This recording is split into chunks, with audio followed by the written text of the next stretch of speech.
Bab 87. Davien terluka.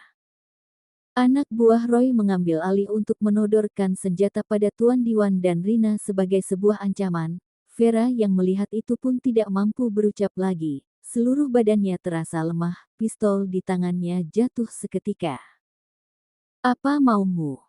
tanya Vera dengan nada begitu dingin. "Apa mauku?" ulang Roy kini sudah berjalan mendekati Vera. "Cepat katakan. Apa yang kamu mau? Kenapa kamu menyekap kedua orang tuaku?"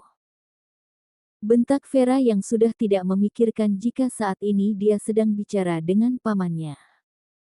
"Wah, keponakanku ini sudah sangat berani ya," ujar Roy santai. Dia terus mengitari Vera. "Kenapa Om begitu tega pada Dedi? Bukankah dia adik kandungmu sendiri? Di mana hati nuranimu, Paman?" lanjut Vera. Sekarang ini nada berbicaranya sudah sangat lirih, percuma juga berteriak pada manusia yang setengah iblis di hadapannya ini. "Ha, ha, ha." Roy tertawa dengan begitu lantang, lalu tatapannya langsung menatap Vera tajam. "Siapa yang kamu sebut adik kandungku? Tanya Roy dengan nada sinis. Vera mengerutkan keningnya, tidak mengerti dengan apa yang diucapkan paman gilanya itu. "Apa maksudmu?" tanya Vera. Harus aku beritahu, jika aku bukanlah anak dari Anggara, aku hanya anak yang dipungut di jalanan saat usia ayahmu masih 2 tahun. Jelas Roy. Tentu saja itu membuat Vera, Rina, terutama Tuan Diwan terkejut.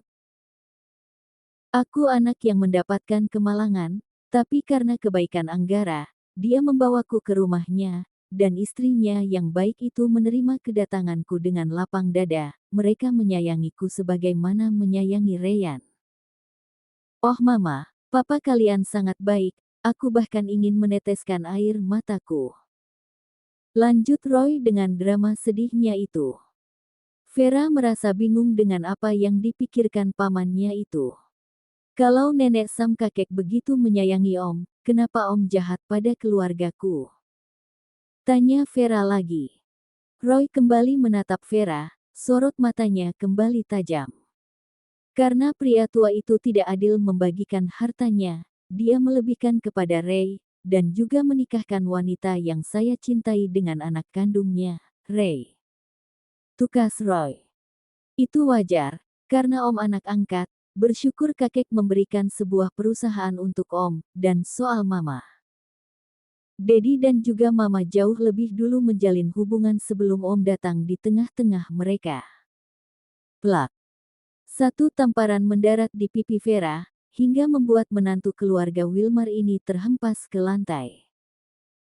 Roy terlihat sangat marah, dadanya terlihat naik turun menandakan bahwa iblis berwujud manusia ini sedang sangat emosi. "Beraninya kamu mengatakan hal itu?"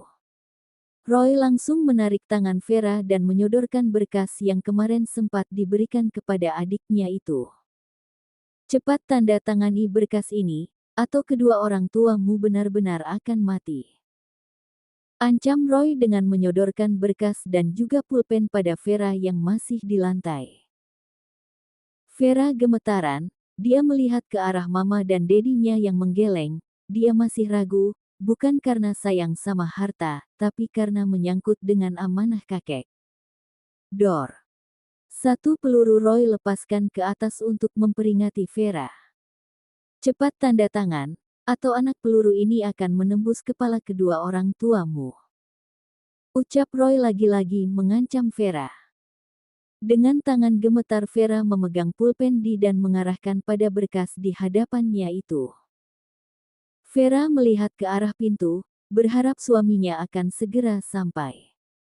"Lihat apa kamu, berharap suami sok kamu itu akan datang ke sini, Jangan mimpi, mungkin sebentar lagi kamu akan melihat kepalanya di sini," ucap Roy lagi, semakin membuat tubuh Vera bergetar. "Tidak. Aku yakin Mas Davien akan selamat, dia pasti akan menyelamat kami," batin Vera sambil mengusap air matanya.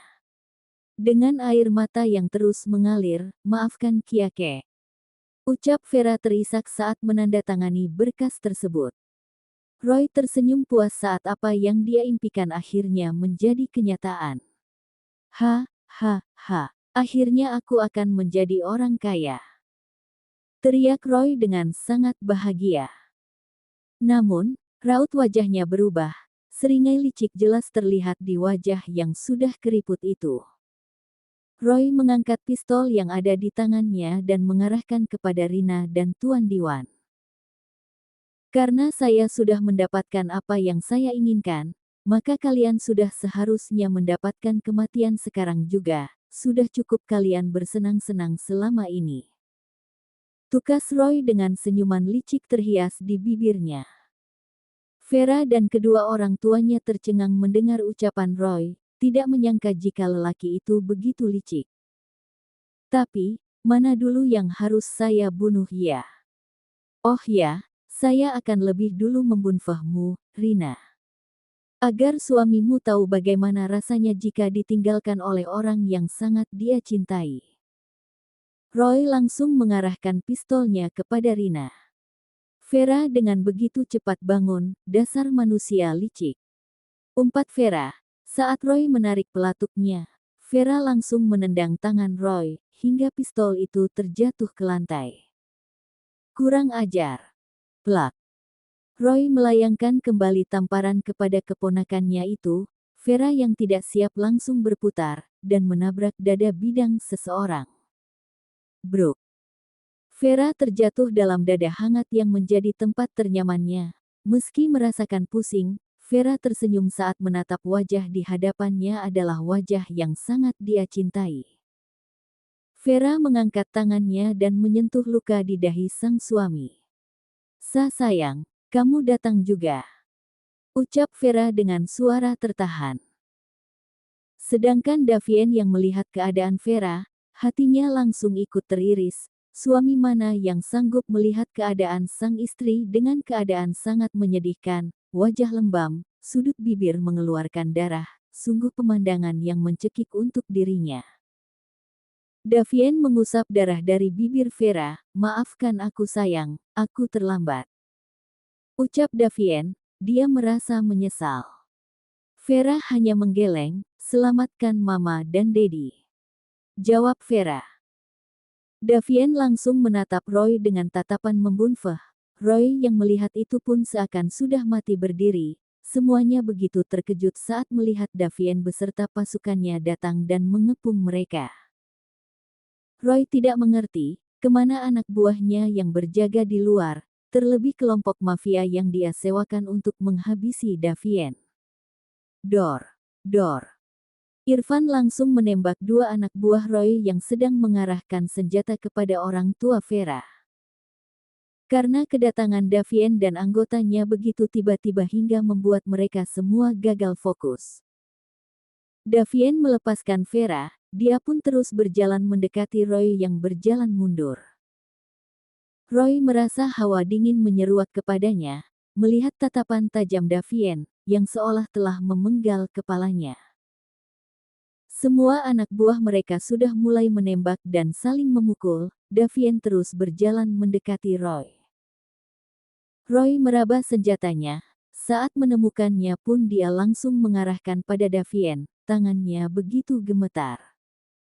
"Jangan mendekat, kalau tidak saya akan menembak," ancam Roy dengan suara yang juga sudah bergetar.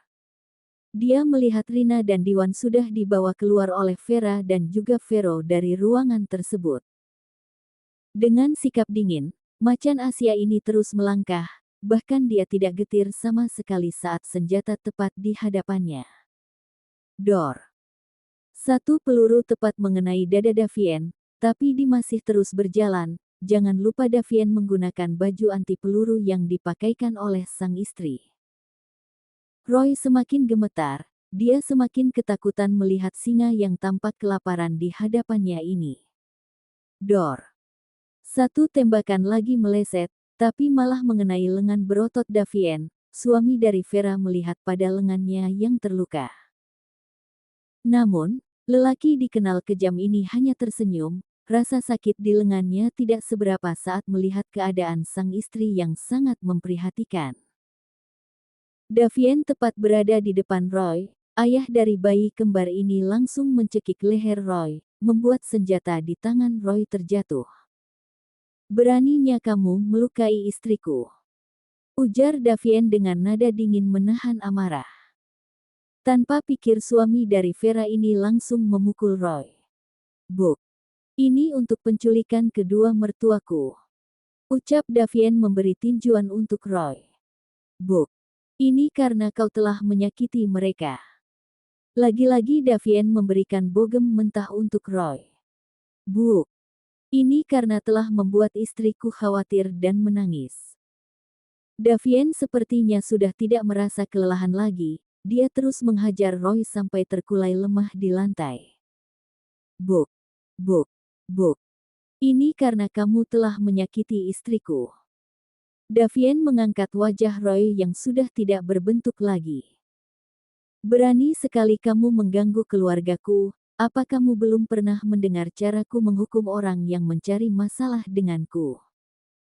tanya Davien dengan memegang kerah baju Roy. Sedangkan Roy sudah tidak bisa berkata apapun lagi, rasanya pukulan Davien lebih sakit daripada peluru yang menembus kulitnya. Davien terus membabi buta memukul Roy, dan pada saat lelaki paruh baya itu ingin melawan, dengan segera Davien memegang tangan Roy dan mematahkannya. "Ahak!" pekik Roy saat merasakan tangannya begitu sakit karena dipatahkan oleh Davien. Vero dan Irfan sudah berhasil melumpuhkan semua anak buah Roy. Setelah mengeluarkan Rina dan Tuan Diwan, dia kembali masuk ke dalam untuk memusnahkan semua anak buah Roy.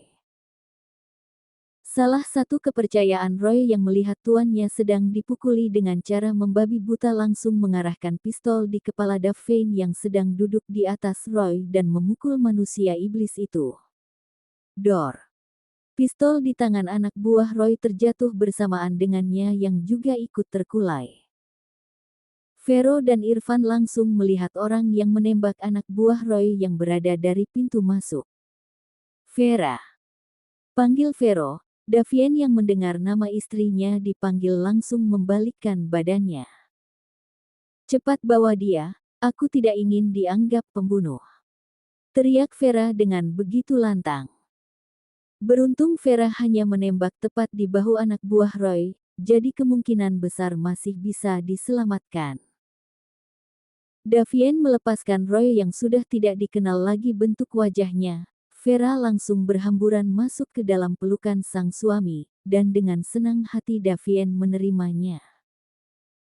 Vera menangis sesenggukan dalam dekapan sang suami, sungguh saat Roy mengatakan jika sang suami sedang melawan maut membuatnya sangat ketakutan. "Maafkan aku sayang, aku terlambat hingga si Brangs 3K ini melukai dirimu." Lirih Davien memegang bibir sang istri. Vera menggeleng, "Kamu adalah pahlawanku, jadi jangan pernah menyalahkan dirimu lagi," ucap Vera. Matanya terbuka lebar saat tidak sengaja melihat luka tembak di lengan Davien yang sudah sangat banyak mengeluarkan darah. "Sayang, lenganmu berdarah," ucap Vera. Davien hanya tersenyum kepada sang, dan setelah itu pun dia tumbang dalam dekapan Vera. "Sayang, kamu kenapa?" "Kak Vero, Irfan!" teriak Vera langsung histeris saat melihat Davien terkulai lemah dengan mata terpejam. Suara berangkar yang didorong begitu jelas terdengar, raut wajah semua orang tampak cemas, terutama seorang wanita yang berperan sebagai istri dari lelaki yang terbaring tidak sadarkan diri di atas ranjang pasien tersebut. "Sayang, aku tahu kamu lelaki yang kuat. Kamu pahlawan untuk aku dan juga anak-anak kita, bertahan sayang," raung Vera sambil sedikit berlari untuk mensejajarkan badannya dengan ranjang yang didorong oleh dokter dan beberapa suster, dan tentunya Vero juga tidak ketinggalan.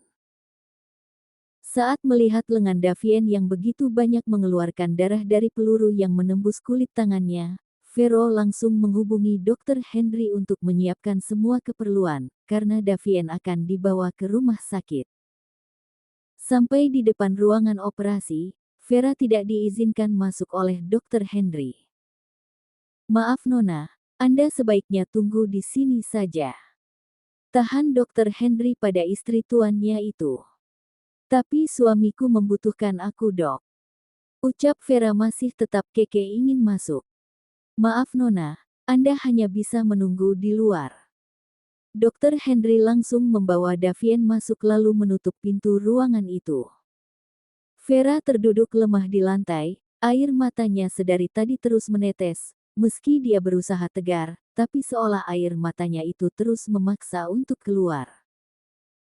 Istri mana yang tidak sakit dan sedih melihat sang suami yang gagah dan juga kuat, yang selalu melindungi dirinya, membahagiakannya, saat ini lemah tidak berdaya. Melihat Davien memejamkan matanya saja sudah membuat ibu dua anak ini merasa sakit dan juga takut.